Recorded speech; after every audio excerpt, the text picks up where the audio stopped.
Muy bien, hermanos, pues entonces vamos a comenzar con nuestra charla del día de hoy, que también va encaminada, obviamente, a nuestro tema, que es el del acontecimiento guadalupano.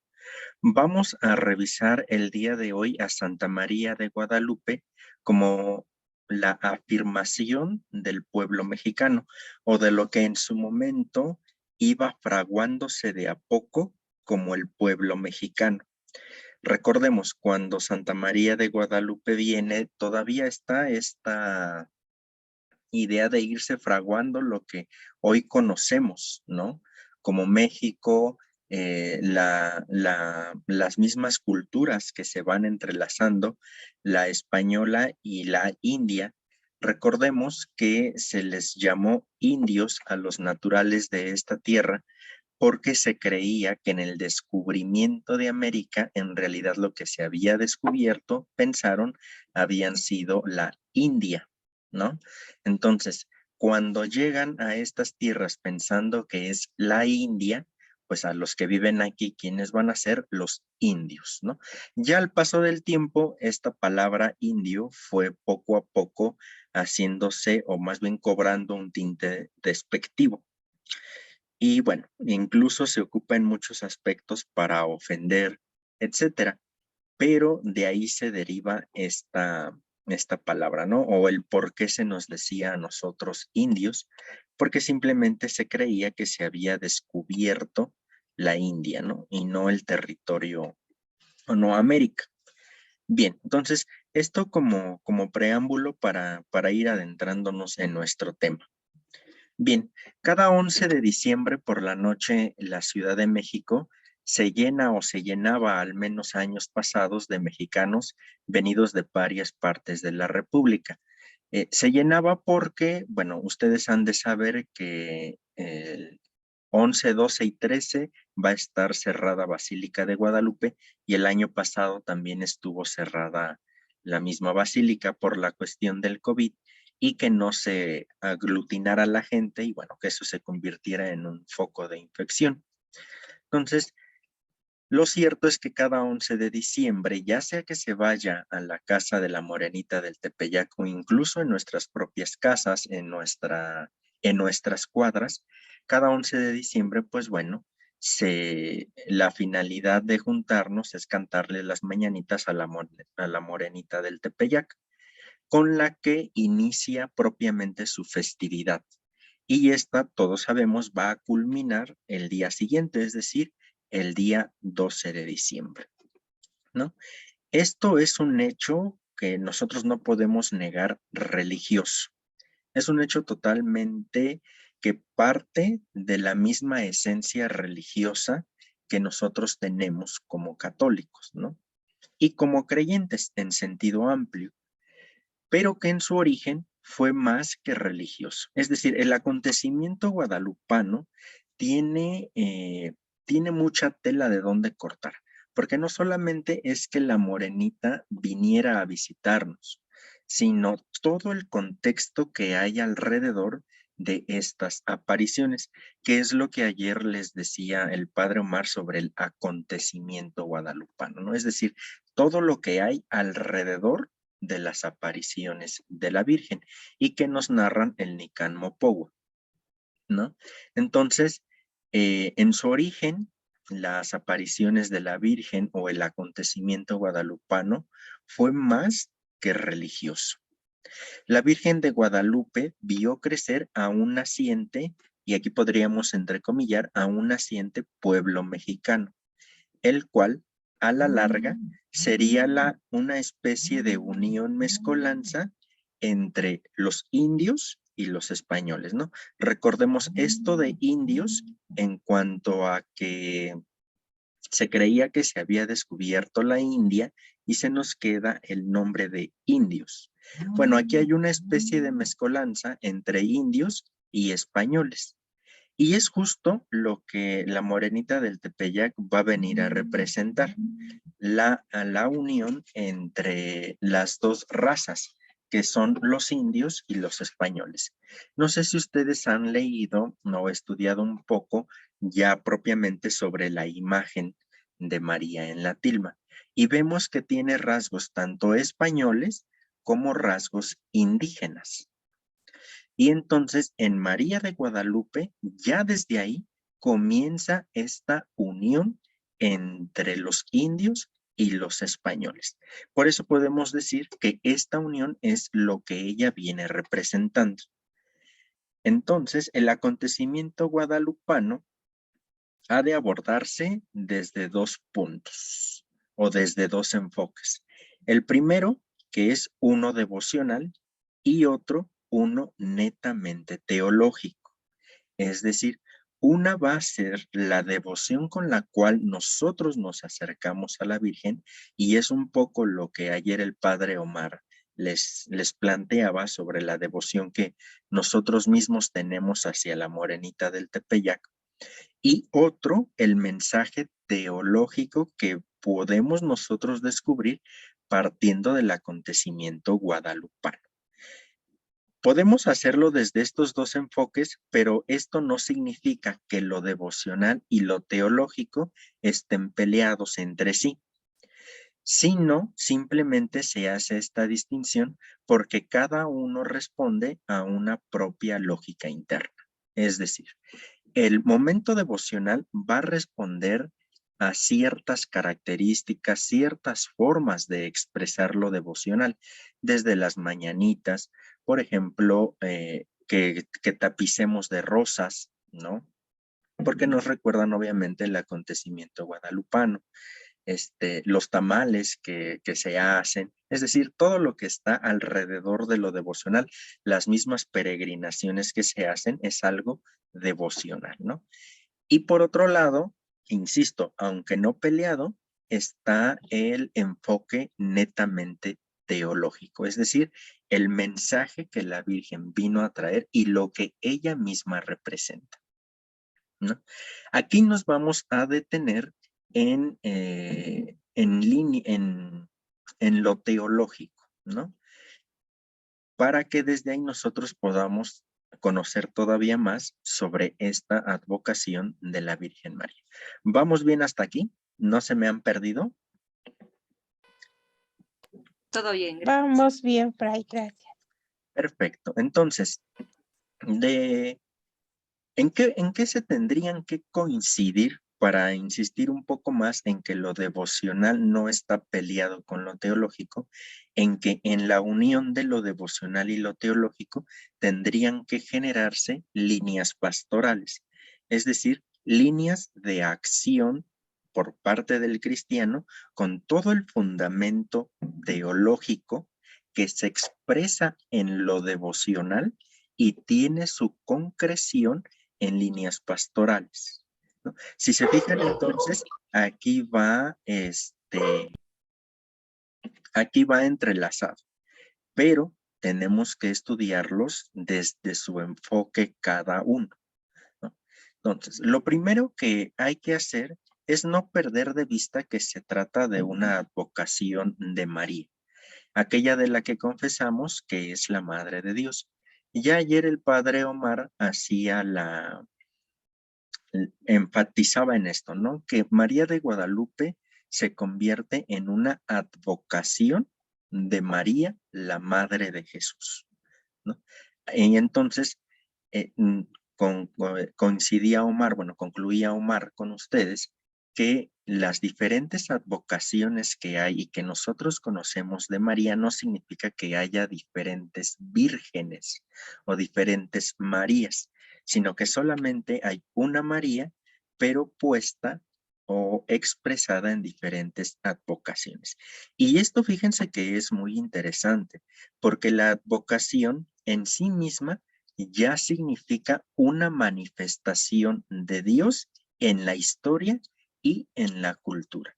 Recuerdan que ayer habían visto ustedes con el padre Omar una palabra quizá un poco rara, la inculturación, ¿no? Y justo es eso, cómo Dios se va inculturando, podríamos decirlo así, va metiéndose en la cultura, va permeando la cultura para que ahí mismo Él pueda manifestarse. Y es así entonces que ahí podemos situar las diferentes advocaciones de María. Si se dan cuenta entonces, aunque María es como la expresión de, detrás, por decirlo así, o de fondo, está Dios y el mensaje, ¿no? Y esto es algo fundamental, y ya también ayer Omar un poco insistía en esto, porque nosotros como cristianos, al que debemos de tener en el centro es a Cristo, y María se convierte en el camino para llegar a Cristo, ¿sale? Entonces, María nunca va a venir sola y nunca va a presentar un mensaje sola. Va a presentar el mensaje, como María de Guadalupe lo dice muy bellamente, del mensaje del Dios por quien se vive, ¿no?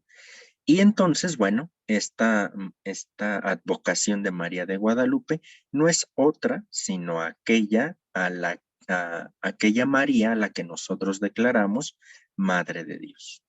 Esto ya arroja bastante luz a la propia reflexión. ¿Por qué? Porque en el acontecimiento guadalupano podemos hacer nosotros 7 interpretaciones. Y estas 7 interpretaciones son las que vamos a tratar de reflexionar el día de hoy. No, estas 7 interpretaciones son propuestas por Janet Rodríguez en una revista teológica llamada Concilium, y es un artículo del 2018. Entonces, estas interpretaciones no son mías, son de Janet Rodríguez, pero que aquí nosotros vamos a retomar para nuestra reflexión de este día, ¿no? Entonces, 7 interpretaciones del acontecimiento guadalupano. La primera: la Virgen de Guadalupe se identifica con el supremo poder creador, es decir, el poder de crear y la presencia creadora. ¿Por qué? Porque Guadalupe, como les decía, no viene con el mensaje propio, sino que viene con un mensaje de parte de Dios. Y esto hace que María y su mensaje entonces se identifique con el supremo poder creador, ¿no? Con el poder de crear y la presencia creadora de Dios. No lo olvidemos, viene a mostrar el mensaje del Dios por quien se vive, ¿no? Segunda interpretación: la guadalupana es un símbolo de una nueva creación, de un nuevo pueblo. Y es justo aquí donde ya vamos a ir profundizando todavía más en nuestra reflexión, porque en la primera interpretación se identifica con el supremo poder creador, ¿no? Con Dios. Y obviamente este poder creador puede, ya su mismo nombre lo dice, ¿no? Puede crear, y Dios mismo representa una presencia creadora. Pues bueno, Guadalupe va a simbolizar una nueva creación. Pero esta nueva creación no se trata de un nuevo mundo, ¿no? O de otro globo terráqueo, por decir algo, sino que se trata de un nuevo pueblo. Y este nuevo pueblo va a significar la unión en muchos aspectos, insisto, como decíamos en un principio, de los indios y de los españoles, en muchos aspectos, porque María de Guadalupe va a representar esta unión que a su vez significa no solo la unión carnal o la unión sexual entre los indios y los españoles, y que de ahí nacen pues los mestizos, y bueno, ya se empieza a poblar más nuestro territorio, y de ahí van naciendo justo esta nueva cultura, este nuevo pueblo, ¿no? ¿Por qué? Porque entonces se van a unir o María va a simbolizar la unión de cultura española y de cultura india, ¿no?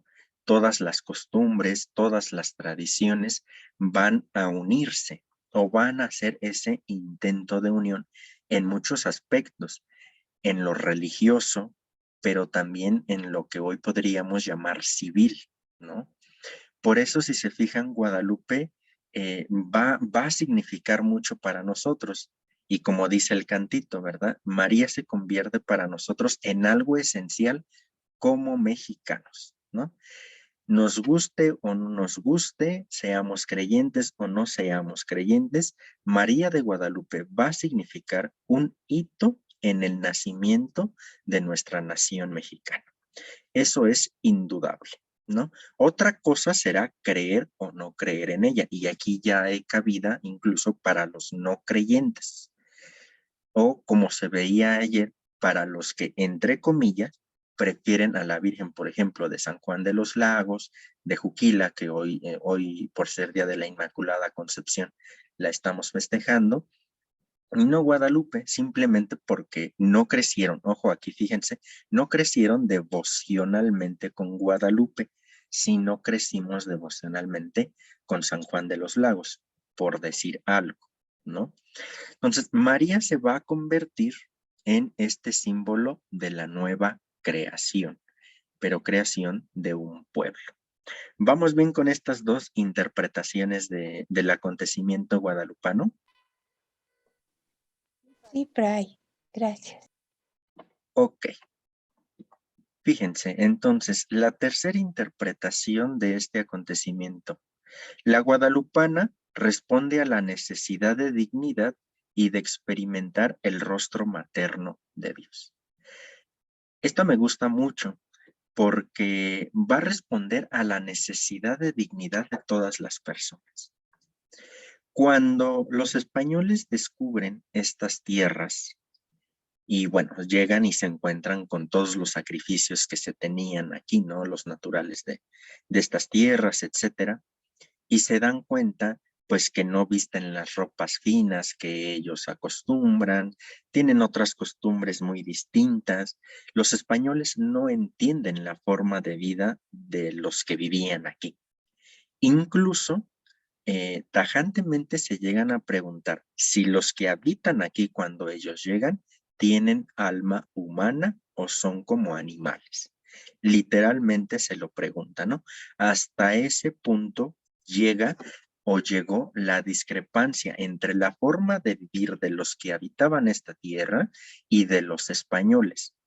Lógicamente, como los españoles se sentían más, con más cultura, más civilizados, entonces son los que se posicionan por encima de los naturales.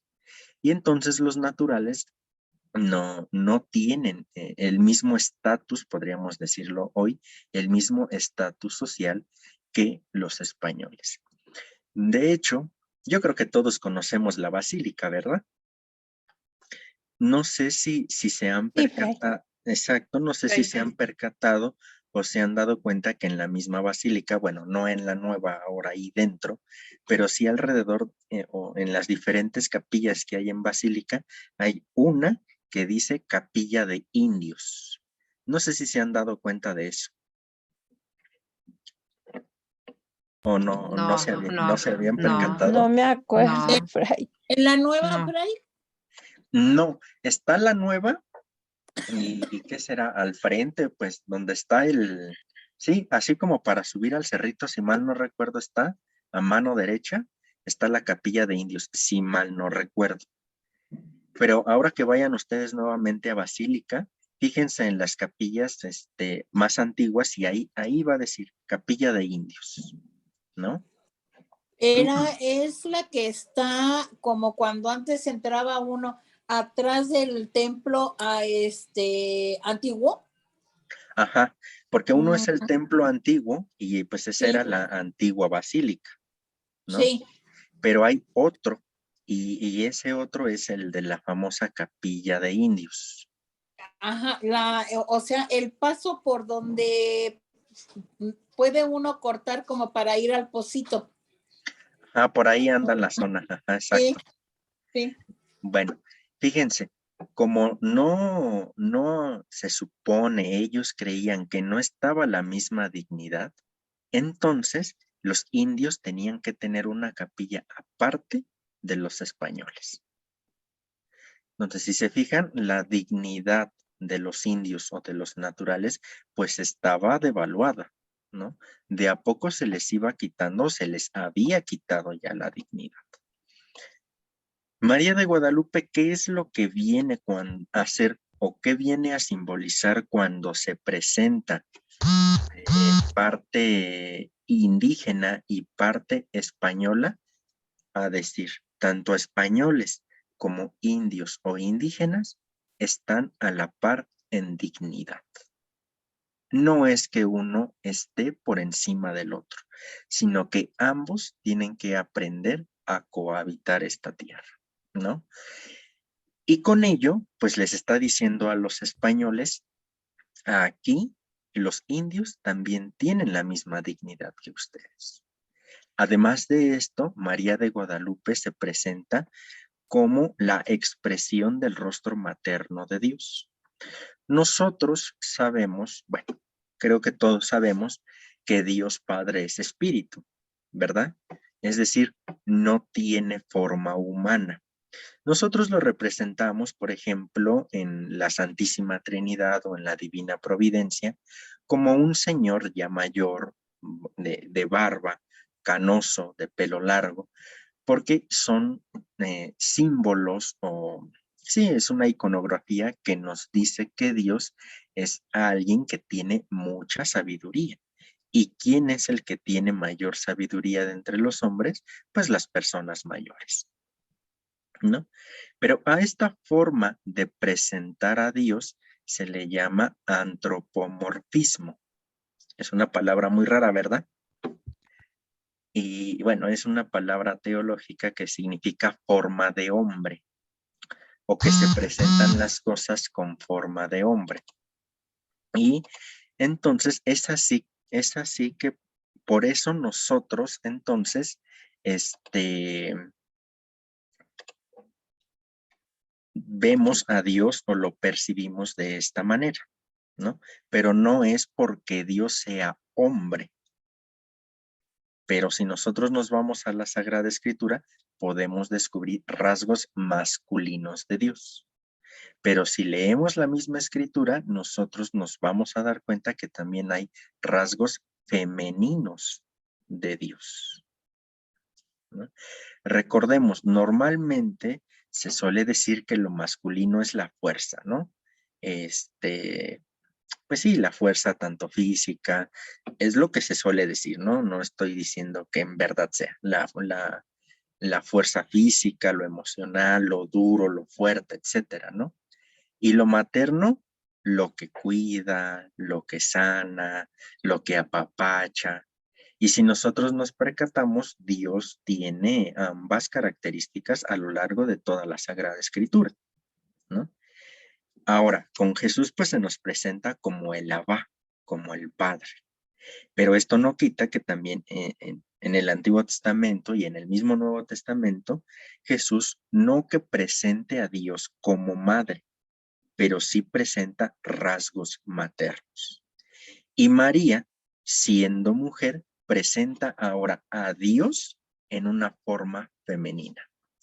En su ser femenino, entonces, se muestra la grandeza de Dios. ¿Sí queda claro esto? ¿O no? ¿O ya se me Sí perdieron? Sí, queda claro, Fer. Sí Sí, queda. Fray, está claro. Perfecto, ¿no?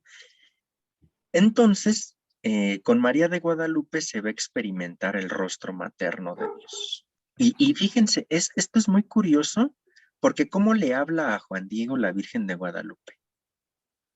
Hijito. Ella Hijito, está con amor. en diminutivo, ¿verdad? Y es muy, muy difícil que un hombre hable en diminutivo. No digo que nunca podamos hablar los hombres en diminutivo, pero es muy difícil, ¿no? Y la mujer normalmente es la que se dirige a sus hijos en diminutivo. Y así como que les habla bonito, etcétera, ¿no? Insisto, son como los estándares. No digo que esto sea así definitivo, pero son de alguna manera los estándares que nos hemos creado, ¿no? Y pues bueno, por ahí nosotros tendríamos que ir haciendo la reflexión. María se va a presentar, María de Guadalupe se va a presentar entonces como el rostro materno de Dios. ¿Vamos bien? Para pasar a la cuarta. Sí, Sí. Fray. Bien. Entonces, la cuarta forma en que nosotros podemos interpretar el acontecimiento guadalupano es que María de Guadalupe va a simbolizar la inversión del poder.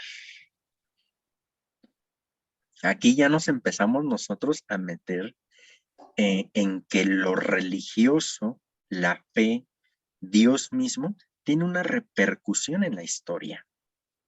Es decir, que nuestra fe, que nuestro ser cristianos, nuestro ser creyentes, no significa solamente aprenderse el Padre Nuestro y las oraciones del catecismo del Padre Ripalda. Es parte fundamental, sin duda. Pero nuestro ser cristiano también se expresa en el actuar, en el hacer. Si nosotros olvidamos esta dimensión, entonces estaremos olvidando algo del ser cristiano. Y el ejemplo lo tenemos en Jesús. Fíjense, Jesús, si se fijan, se la pasaba de aquí para allá, haciendo, regresando dignidad, dando vida, pero también lo hacía desde la oración. Es decir, con Jesús encontramos estos dos aspectos. María, que viene simbolizando a Dios, no puede ser la excepción. Y recuerdan que les había platicado que entonces los españoles pensaban que eran los superiores, ¿no? Porque ellos sí pensaban, porque ellos sí razonaban, porque tenían costumbres civilizadas, a diferencia de los naturales aquí que sacrificaban gente, ¿no?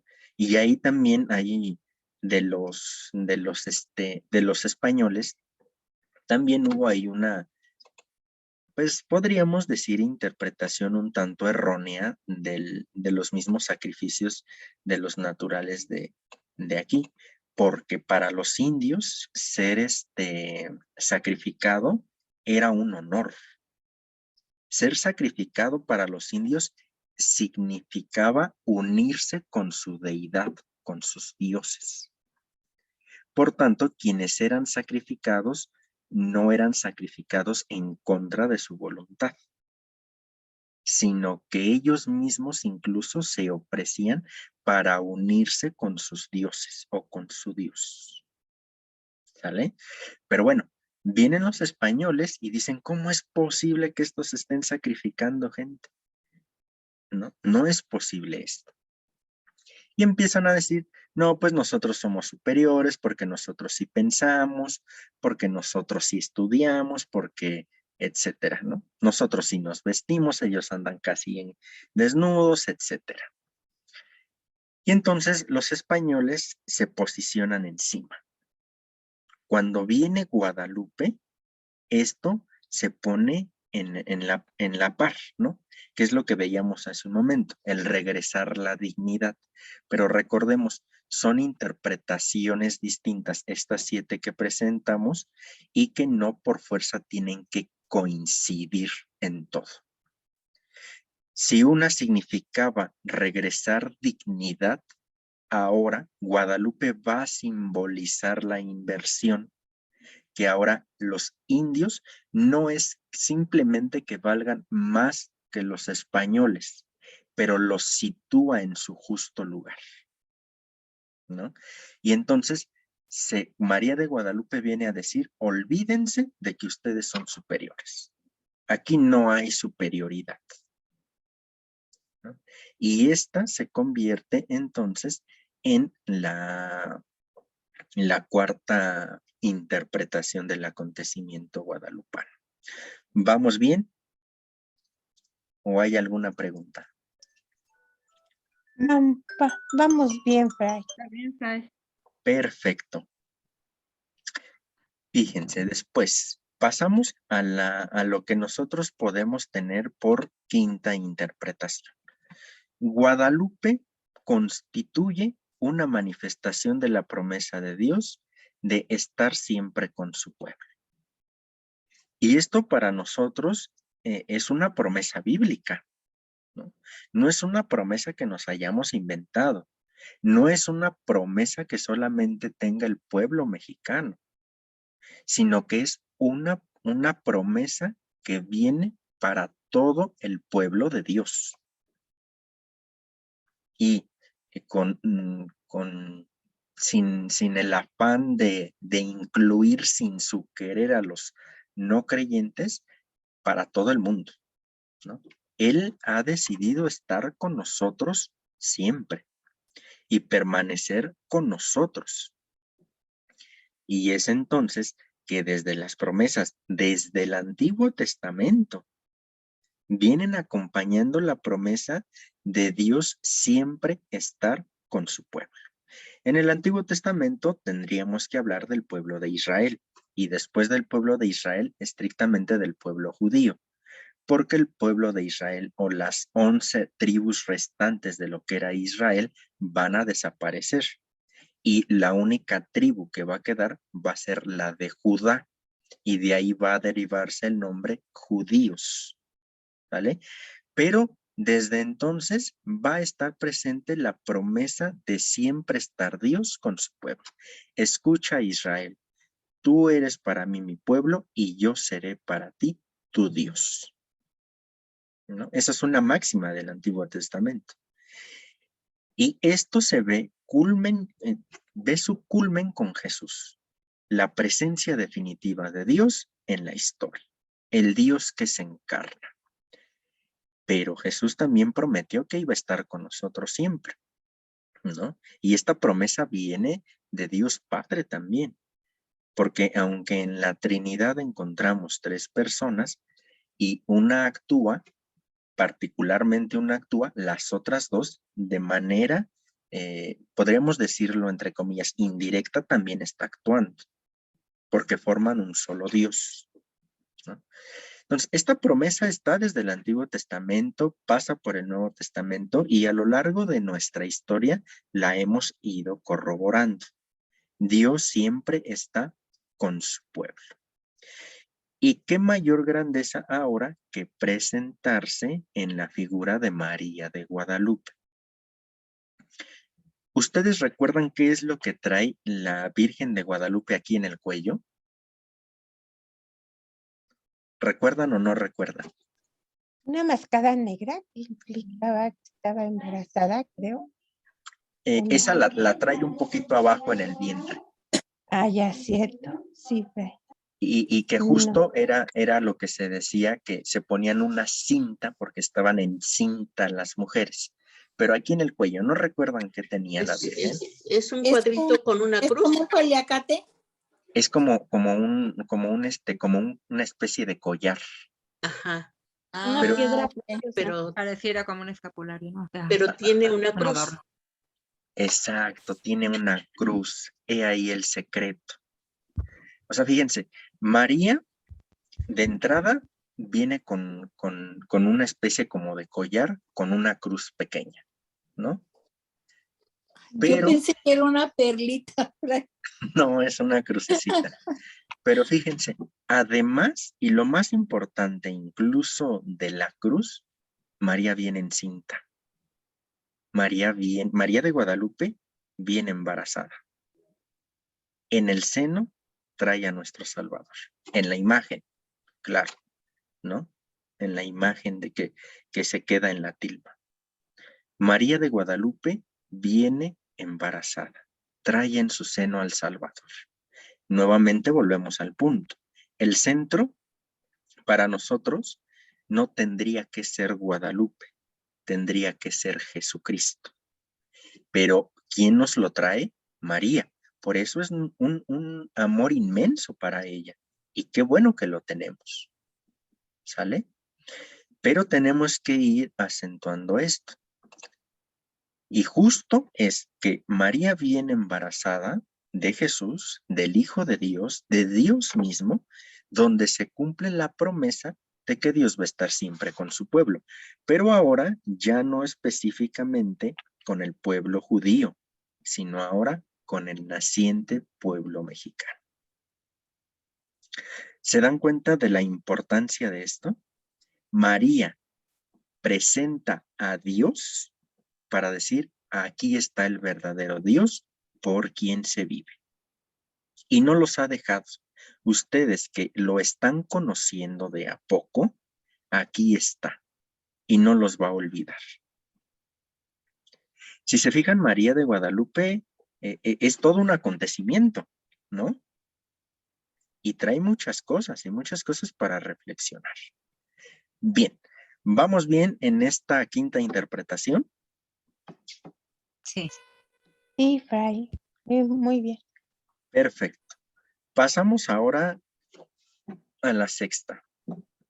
La guadalupana es un símbolo de la resurrección que crea en una vida nueva. Un poco lo que ya habíamos dicho, ¿no? María se va a presentar como un símbolo de resurrección.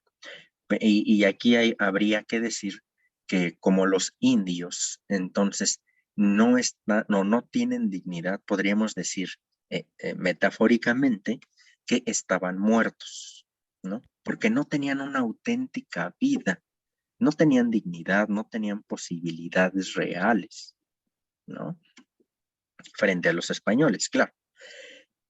Y entonces María va a significar la resurrección de este pueblo indígena. Y de ahí va a crear una vida nueva, va a crear un nuevo pueblo, va a crear una nueva nación. ¿Sale? Por último, la séptima interpretación, Guadalupe es la afirmación de un pueblo. También un poco en la lógica en la que venimos manejando. Y aquí, en esta séptima interpretación, Guadalupe es la afirmación de un pueblo. Yo considero que esta puede englobar a las otras 6.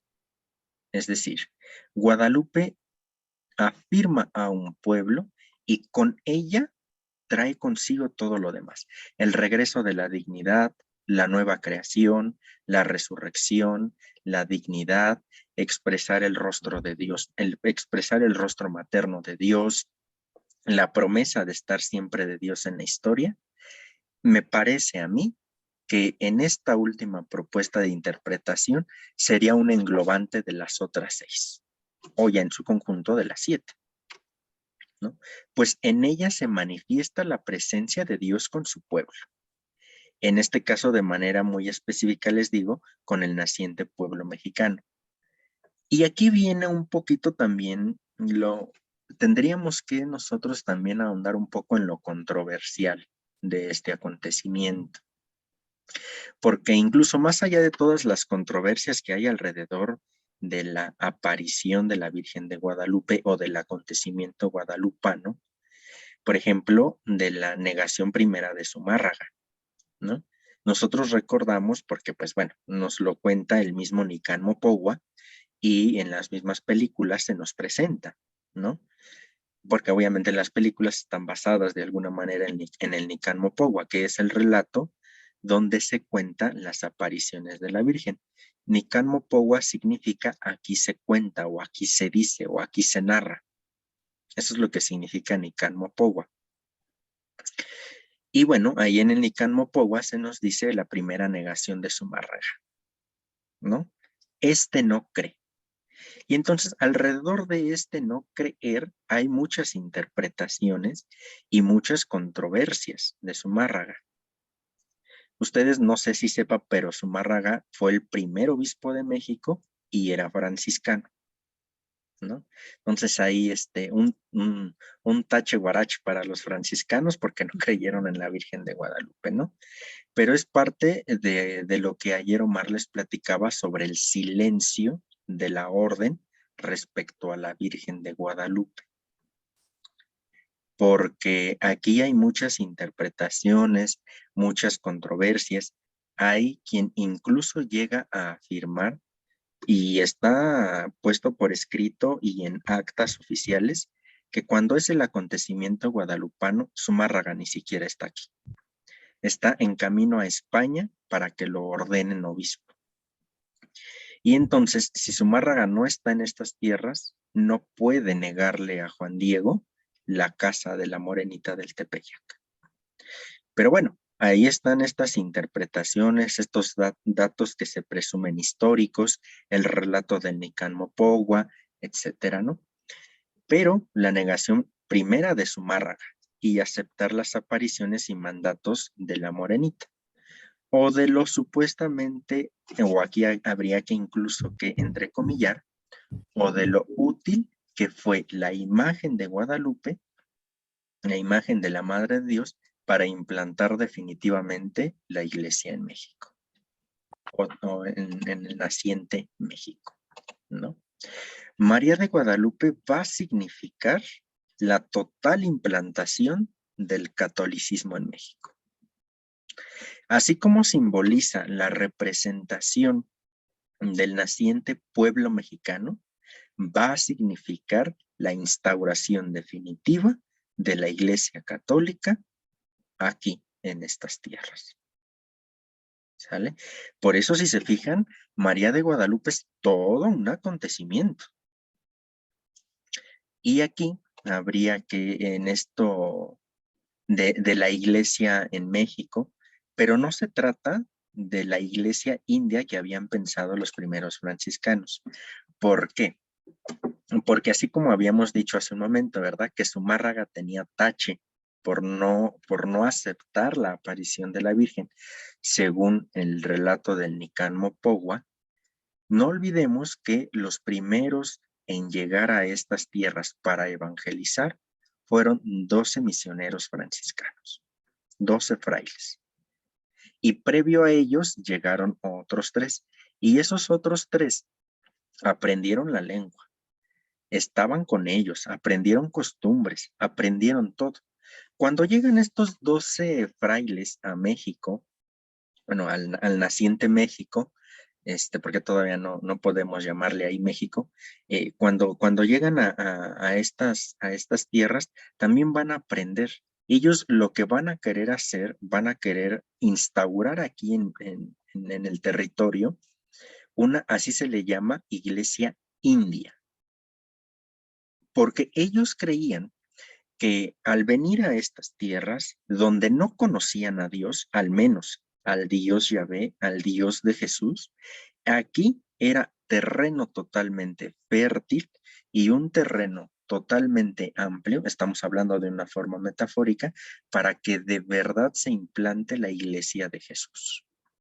Y esta iglesia de Jesús nada tiene que ver con títulos honoríficos, no tiene nada que ver con dinero, no tiene nada que ver con el declive que en su momento tenía la iglesia. Estamos hablando del siglo XVI, del acontecimiento guadalupano. Estamos saliendo de la Edad Media, ¿no? Y la Edad Media es el punto máximo de la iglesia en el mundo, donde lo que dice la Iglesia Católica se hace, porque para entonces no existía la división de cristianos, era una sola iglesia cristiana. Entonces, los frailes piensan en una iglesia india, y esta iglesia india se trata de aprender costumbres de aquí, tratar de inculturizar el evangelio aquí, aprender de los indios, aprender su lengua, aprender, y les digo, sus costumbres, su forma de vida, y desde ahí partir la evangelización. Pero con la Virgen de Guadalupe, lo que va a terminar instaurándose no va a ser la iglesia india, sino va a ser la iglesia española. ¿Por qué? Porque después de Zumárraga va a sucederle a él un obispo, pero este obispo va a ser dominico, ¿no? Montúfar se llama. Y él viene con toda la idea de la corona española, de la corona y de la iglesia española, así como se vivía allá. Quitan a Zumárraga, ponen bueno, más bien, se queda Montúfar de obispo, y entonces hace a un lado la iglesia india que tanto trabajo le había costado a los frailes, y ahora empieza a instaurar la iglesia española, ayudado de la Virgen de Guadalupe.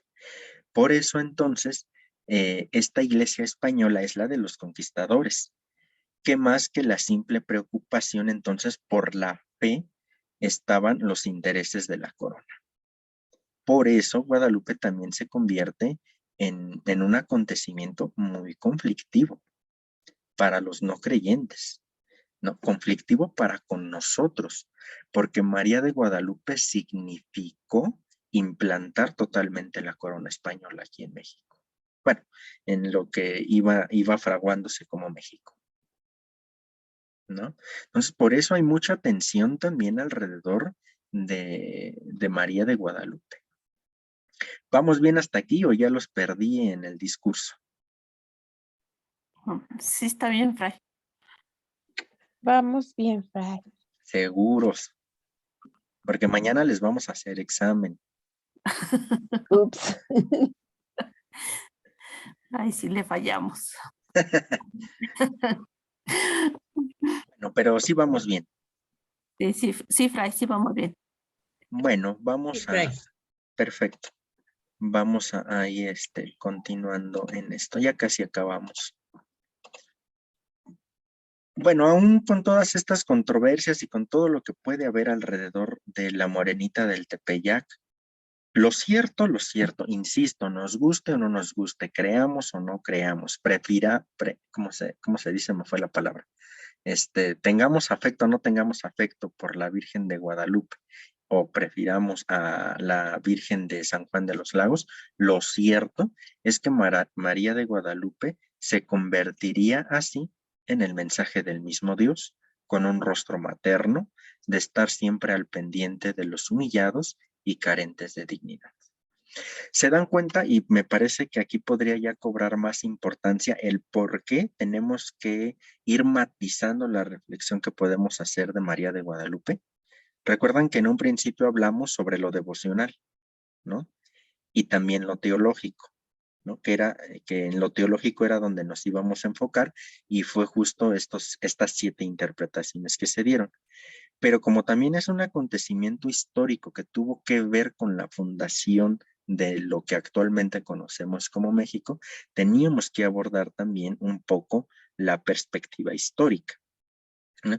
Entonces, fíjense, están al menos ahorita estas 3 perspectivas de acercarnos al acontecimiento guadalupano: lo devocional, lo teológico y lo histórico, ¿sale?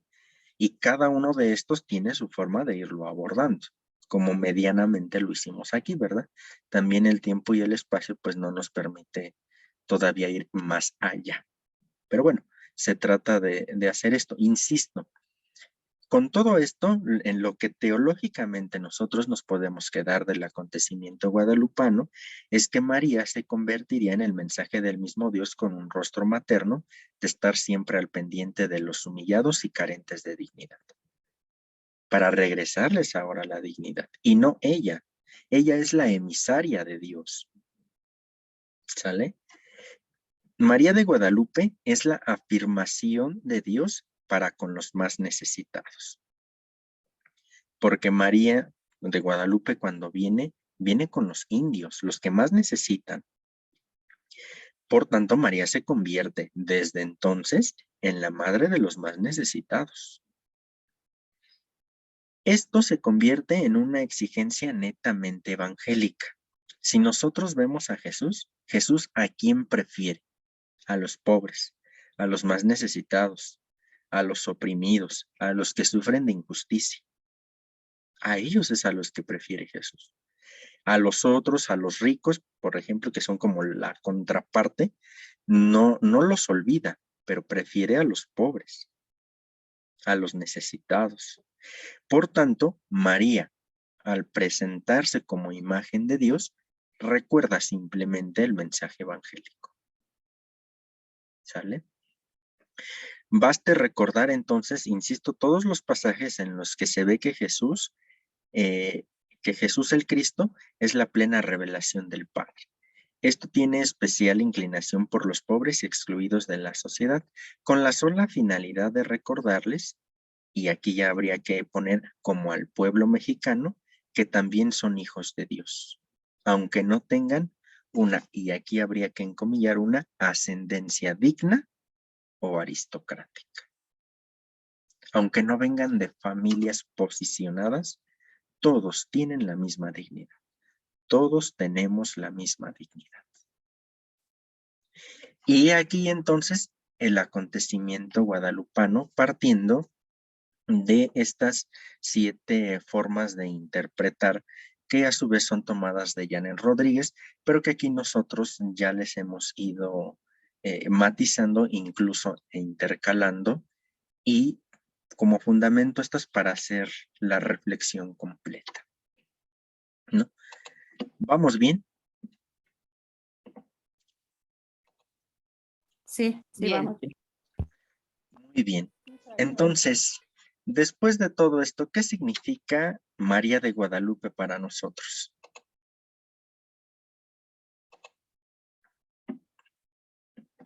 Vimos desde muchos enfoques, ¿verdad? Y desde muchos aspectos. Después de haber visto esto, ¿qué significa María para nosotros? Para mí sería Fray la madre, mi madre y la madre de nuestro Señor Jesús, y la que nos trae, como nos viene diciendo, ese mensaje de Dios, ¿no? Viene a pues como ya nos los explicó, esos 7 puntos, viene a unirnos, viene a darnos dignidad, viene a ser, ahora sí viene a ser un nuevo pueblo para Dios. Pues también nos muestra el rostro de Dios de la manera materna. Muchas cosas se puede decir de ella, ¿no? Así es, así es. Muchas gracias, Carmen. Para mí sería mi madre y mi consuelo, porque tiene todo y en este todo es donde yo me puedo acercar, abrazar y recibir eso que tanto me hace falta. En lo personal, o sea, refiriéndonos a esto que nos acabas de decir, Iván, así lo siento yo, o sea, sería mi madre y mi consuelo. Perfecto. Fíjense que ahorita que mencionas esto, Adriana, igual con el comentario de Carmen, es muy interesante que cada uno de nosotros va percibiendo a la morenita del Tepeyac de una manera muy peculiar. Así como percibimos cada uno de nosotros de una manera muy peculiar a Dios. Podremos coincidir en muchos aspectos, pero siempre vamos a percibir algo único de Dios, porque a Dios no lo podemos abarcar. Y en este sentido, cada uno de nosotros se va a ir identificando con uno de los aspectos más sobresalientes de la morenita del Tepeyac, ¿no? A propósito de estos 2 comentarios, y no significa que por fuerza tengamos que englobar todo lo que vimos aquí, ¿no? Sino a nosotros muy personalmente, ¿qué significa para mí, Iván, el acontecimiento guadalupano, ¿no? Que sería la pregunta, porque si no nos hacemos esta pregunta y no la respondemos, entonces pues nos entró por aquí y nos salió por acá. Y de lo que se trata justo es eso, de ir reflexionando nuestra. Pero bueno, ¿quién más me puede decir? Sí, Fray, ¿puede ser un ejemplo de vida? claro, Para por supuesto. que nosotros lo sigamos, no viviendo a como ella lo vivió con nosotros como sus hijos, ¿no? Sino nosotros ser un ejemplo de vida para nuestros hijos o ahora nuestros nietos, enseñarles el amor tanto de Jesús, cuánto amó él a su madre, cómo la obedeció y a la vez la protección de María hacia Jesús. Sí, por supuesto que sí, Lolita María se presenta como un modelo, ¿no? Como un modelo eclesial, y ahora que estamos viendo muy particularmente la repercusión que tiene en lo que hoy conocemos como México, pues un modelo del mexicano, podríamos decirlo, Ah, ok. ¿no? Y obviamente aquí habría que referirse a un modelo de madre, un modelo de estar siempre al pendiente del otro, etcétera, ¿no? Aquí puede ser que entra la fe con el diálogo hacia los hijos, o pues, ¿cómo le diré?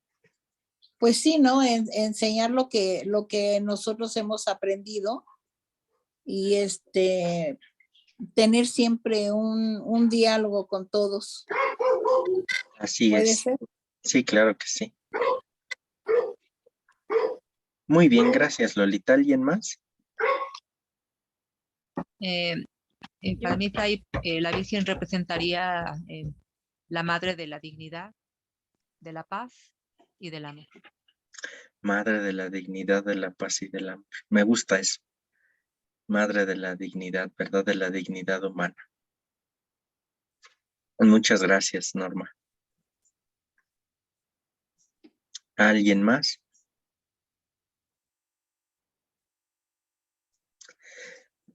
Muy bien, pues bueno, entonces con esto concluimos nuestra Yo, reflexión. Fray, quiero comentar. Adelante, perdón.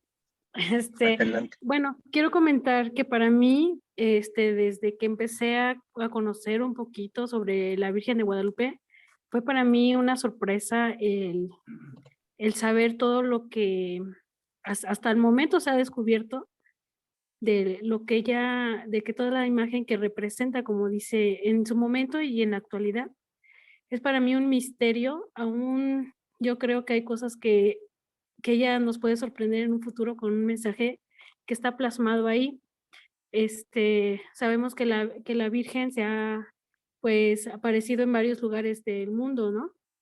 Pero ella está, diga, para mí, permanentemente aparecida en esa imagen, o sea, viva, dándonos un mensaje en el cual no dice palabras, pero que todo lo que representa es un mensaje que es de amor, de dignidad hacia la mujer, a la maternidad, a, a los indígenas, a todo eso que encierra, como decía usted, en igualdad, y que ese mensaje es del mismo Dios por medio de su madre, en un momento que plasmó, pero que es para mí algo pues que no tiene tiempo, que permanentemente seguirá dando ese mensaje que Dios quiso y que yo creo que como se han ido descubriendo muchas cosas, tal vez en algún momento podamos entender más, pero más que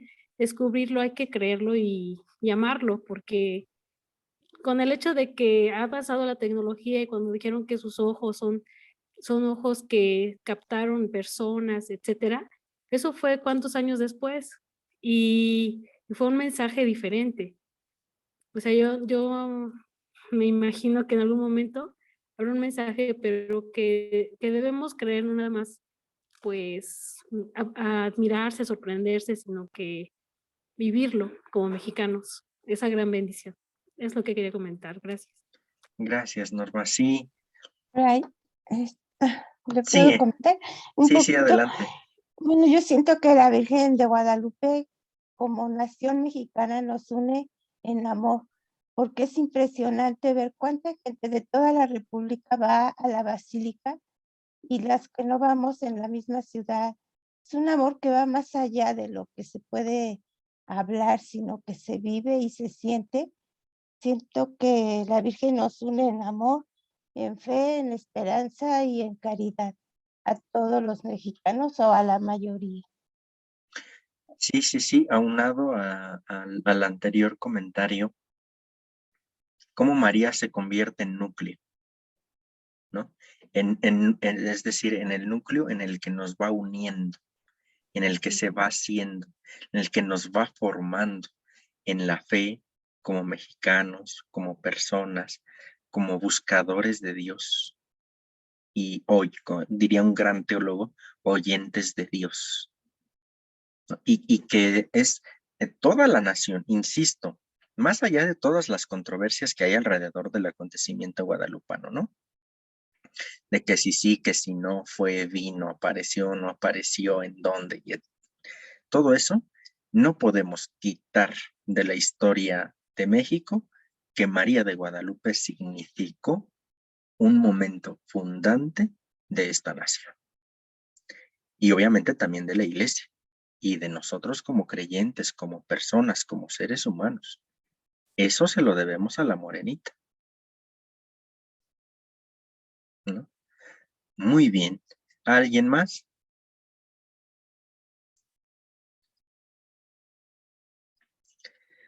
Muy bien. Entonces, con esto concluimos nuestra sesión del día de hoy.